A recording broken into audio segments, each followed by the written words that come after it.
ઉપરવાસમાં વરસાદના કારણે સુરત જિલ્લામાંથી પસાર થતી કીમ નદી બે કાંઠે વહી. ઓલપાડ તાલુકાના ઉમરાછી ગામમાં નદીના પાણી ઘૂસ્યા.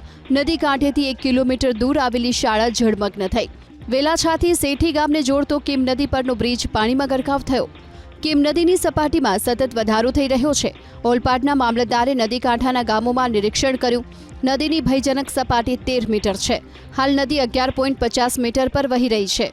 કીમ નદીના પાણી સ્મશાનમાં ઘૂસ્યા. નદીના પાણી ખેતરોમાં ફરી વળતા ખેડૂતો ચિંતામાં મુકાયા. વરસાદને લઈને ઓલપાડ તાલુકાના કુડસર જીઆઈડીસીમાં પાણી ભરાયા. વાવ્યા ખાડીમાં પૂર આવતા માંડવી તાલુકાનો મુજલાવ ગામનો લો લેવલ બ્રિજ પાણીમાં ડૂબી ગયો.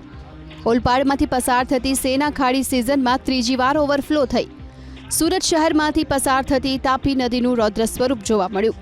ઉકાઈ ડેમમાંથી 2,47,000 ક્યુસેક પાણી છોડાયું, જેને લઈ કોઝવે પર 9.90 મીટર પર પાણી વહી રહ્યું છે. તાપી નદીના ફ્લડ ગેટ પણ બંધ કરવામાં આવ્યા. નદી કિનારે આવેલા મંદિરોને ઝૂંપડપટ્ટીઓ ડૂબી. વરસાદને લઈ સુરત જિલ્લાનો એકમાત્ર દેવઘાટ ધોધનો રસ્તો બંધ થયો. ખાડીના પાણી ફરી વળતા એપ્રોચ રોડ પણ ધોવાયો. ઉમરપાડાના દેવતણ ગામમાં આવેલ દેવઘાટ ધોધનો અદ્ભુત નજારો પણ જોવા મળ્યો.